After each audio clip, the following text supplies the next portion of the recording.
Howdy, everybody. Flip and Danny here, founders of the Freedom Real Estate Group family of companies, and welcome to another episode of our podcast, which is called Freedom Through Passive Income. That's right, and welcome to another episode, and this one, this is the Flip and Danny story, a 4-part series. Edition 1 is? Edition 1 is childhood. You're so dorky. All I can think of, and I won't quote it because it's so not politically correct anymore. But I grew up watching lots of boy movies, and I watched Steve Martin, the movie called The Jerk. Okay. It was The Jerk. And anyway, so it's a very funny movie. But in the movie, he talks about going back to, and he goes, "I was born," and I won't finish the line because it's so not politically correct today. Anyway, for those of you out there that are listening and you heard that, you hopefully, if you've seen the movie, you know what I'm talking about. But again, the movie's what they got away with in the 70s. That's true. Anyway, so back to our childhood. Yeah, so this 4-part series, the reason we're doing it is because we're in the middle of where we're starting to write a book. In the middle of that process. And part of it in there is going to be our story. And so we wanted to share it. And we were going to actually record a 30-minute video that kind of went through our story top to bottom so that our team could, write it out and start putting it in the book. And then all of a sudden I went, hey, we have to record some podcasts. So why don't we just tell our story? Because I don't think we've actually went through our story, start to finish, in the podcast. Yeah. So we just wanted to, do both and figure it out that way so that you guys could hear it as well. So we're going to start with our childhood. And so when I was thinking about what parts of the story that we want to share, it's really what are the things that happened in our childhood that maybe created some traumas or some very motivating desires to achieve what we've done so far in our lives today, right? Because usually where you end up in life has a lot to do with where you started and how you grew up. So I'm going to start, and then I'm going to let you share your childhood. So I think the things that I want to take away are, well, number one, I had a very, very positive environment. So it was always, you can do anything that you want. You are fantastic. You're amazing. What do you want to do? We support you. There was never anything that I could not try with absolute confidence because I was allowed to try one, and they were telling me I was going to be great at it if I tried it. So that's why I've probably tried so many things and have not ever been afraid to just do something new, just tackle something. So that is a characteristic that carried all the way through. But the money part, I've always been very money motivated. And some people would say that that's, evil. The purpose behind my desire behind money was because I grew up poor. And I wouldn't even say poor. We lived in nice houses. It was just a regular house, right? Not like the house we have now, obviously, but it was just a regular house. We were always taken care of. We did move a lot, but we never had like enough to do whatever we wanted or take vacations or, buy the really cool things that all your friends are buying.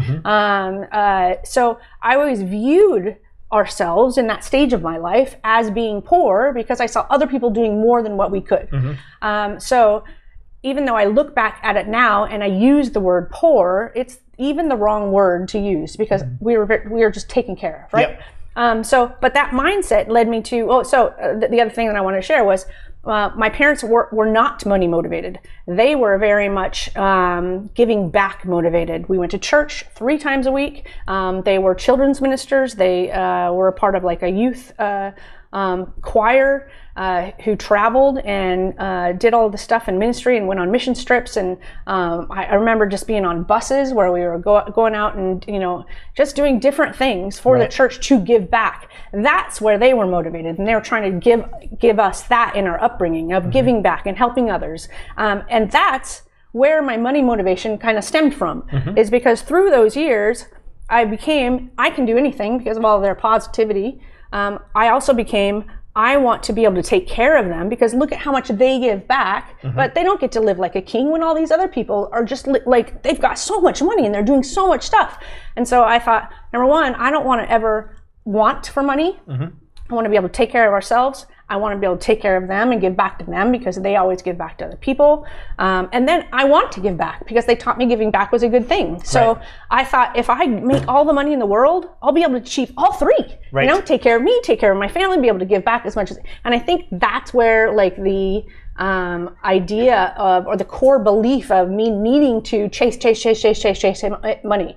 And the fulfillment was really making sure that I was achieving those things. It wasn't money, the object. Right. It was just achieving those things so that I could I could give back and make an impact in a different way because I had the money to be able to do so much more.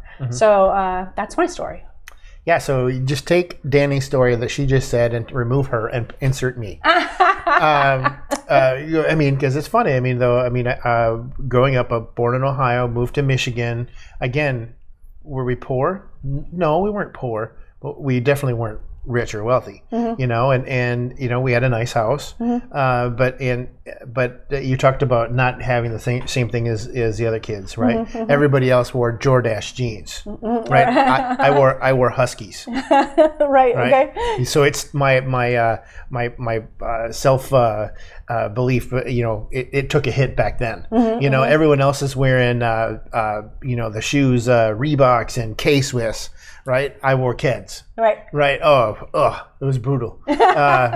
You know, but I mean, but I was motivated, and I was so motivated even back then. I remember I was 10 years old, and I wanted a pair of Vans. And if you don't know what Vans shoes are, just Google them. But they were super popular back then. They're still popular today. But I wanted the black and white checkerboard Vans. And I wanted them so bad, and they cost $30. In 1980, $30, right there. I just dated myself. I was 10 years old in 1980. But they were $30. And so I saved up every penny I could for I don't know how long. Those were the best shoes ever. And I mean, I've got probably 6 or 7 pair of Vans now, because now it's a thing now. Now I've got to have like 10 pairs of Vans. That's right. Because it goes back to childhood. You know, and so, but again, I grew up in the church as well. My dad was a Lutheran pastor. My mom, you know, at that time, she taught the Sunday school, and she also directed the choir. You know, and then my dad passed when I was growing up, and my mom, she went on to be, she was a principal and director of a Christian day school. You know, so I was always involved in the church. In fact, there was times where Danny and I actually compete on how many, what's the most services you went to in one day. And so far, I've won. I had 5 services on one Easter. It was brutal. It's brutal. But it was all the same thing, you know. It's again, very positive environment. You know, and I think that's why I knew I could do whatever I wanted. You know, we're going to talk about college on the next episode. Or the next series or whatever. Anyway, the next chapter of the documentary. But anyway, you know, so it was always a very positive environment. I could do whatever I wanted to do, and in fact, I did do whatever I wanted to do.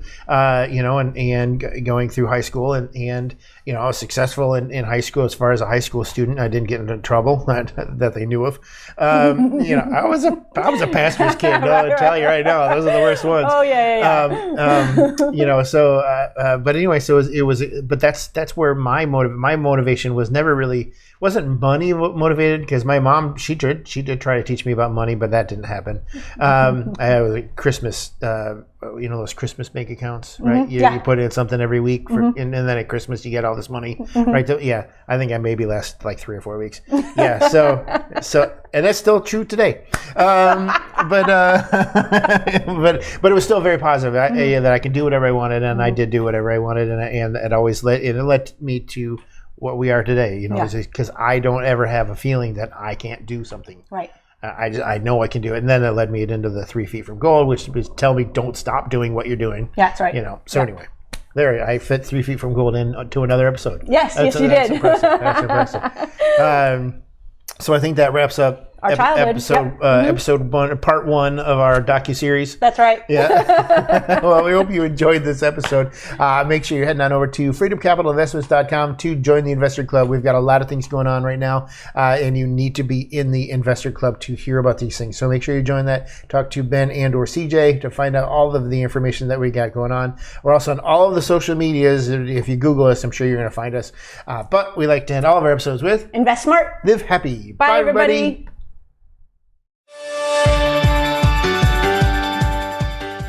Nothing on this show should be considered specific, personal, or professional advice. Please consult an appropriate tax, legal, real estate, financial, or business professional for individualized advice. Opinions and information on the show are not guaranteed. All investment strategies have the potential for profit and loss.